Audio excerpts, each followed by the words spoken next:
Assalamualaikum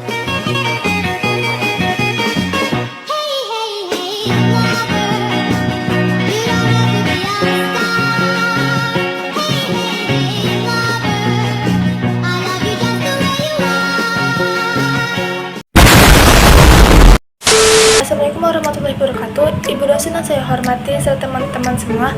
Perkenalkan, nama saya Putri Mahara dengan NIM 2302173 dari kelas C Prodi Administrasi Publik.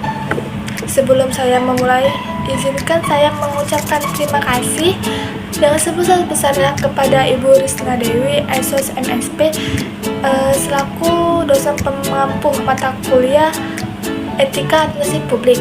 Pada kesempatan kali ini saya akan membahas mengenai penjelasan contoh patologi birokrasi. Nah, baik, tanpa berlama-lama lagi, mari kita mulai pembahasan ini. Pertama ada pengertian dari patologi birokrasi. Sebelumnya ada tahu nggak apa itu patologi birokrasi? Ya, patologi birokrasi adalah masalah dalam sistem birokrasi yang menyebabkan pelayanan publik menjadi buruk, lambat, dan tidak adil.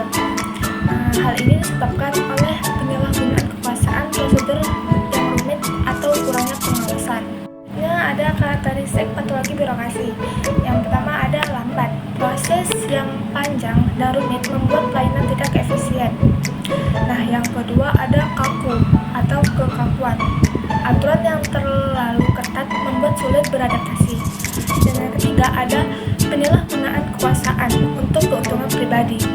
Yang keempat ada birokrasi terputus, komunikasi buruk antara bagian-bagian dalam birokrasi.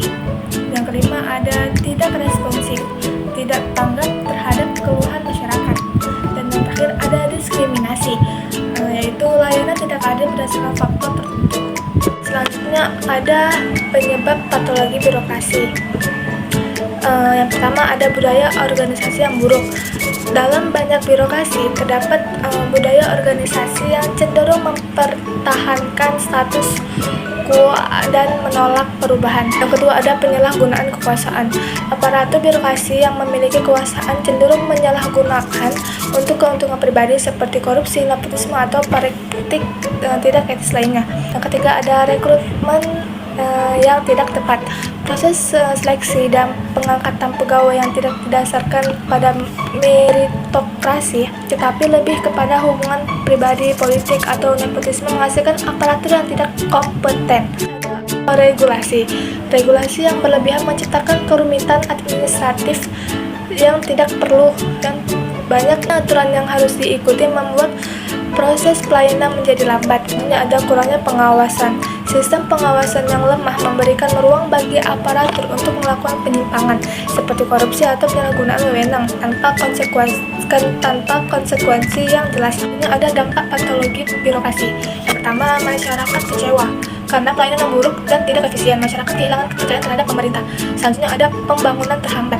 Proyek dan kebijakan publik seringkali tertunda karena proses birokrasi yang rumit dan lambat. Selanjutnya ada korupsi semakin merajalela. Penyalahgunaan kekuasaan telah berkembang tanpa adanya pengawasan yang baik. Selanjutnya ada ketidakadilan. Beberapa pihak bisa mendapatkan pelayanan lebih baik hanya karena koneksi atau status sosial mereka. Nah, untuk selanjutnya ada cara mengatasi patologi birokrasi. Pertama ada reformasi birokrasi, mengubah struktur dan prosedur agar lebih efisien. Yang kedua ada pelatihan pegawai, meningkatkan keterampilan dan kompetensi pegawai. Yang ketiga ada pengawasan ketat, menerapkan sistem pengawasan yang transparan. Yang keempat ada penyederhanaan prosedur, mengurangi aturan yang tidak perlu.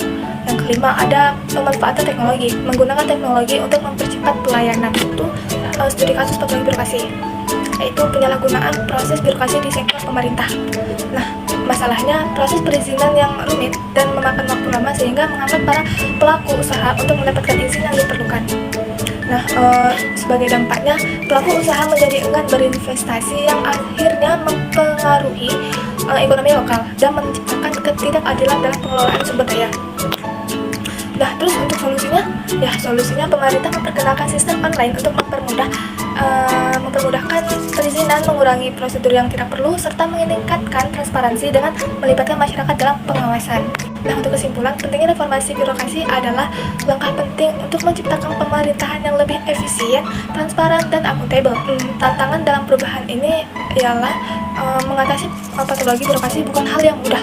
Dibutuhkan komitmen dari semua pihak untuk mewujudkan perubahan yang nyata dan harapan untuk masa depan, yaitu dengan perbaikan birokrasi. Kita berharap dapat meningkatkan kualitas pelayanan publik, mengurangi ketidakpercayaan, dan mendukung pembangunan yang lebih baik.